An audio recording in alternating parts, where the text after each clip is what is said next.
We will start by looking at how you can easily configure features such as web category-based filtering.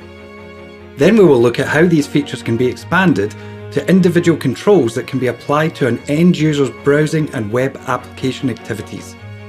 Following these, we will look at protections that can be applied to data in flight, such as by way of Netskope's powerful threat detection capabilities, coupled with controls that can be applied to data types to provide data loss prevention and compliance.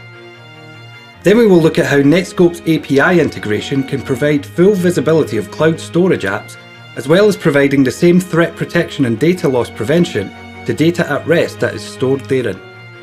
We will then look at how Netskope's reverse proxy feature can provide protections within cloud applications, even when a user is logging in from their own device and from anywhere in the world. And lastly, we will look at how Netskope's private access feature can provide end users with connectivity to non-public facing applications, such as those that may be within the organization's perimeter, without the need for the end user to rely on a typical VPN application. If you wish to know more about Netskope and how it can assist your organization in today's SASE and cloud-based world, then please get in touch with us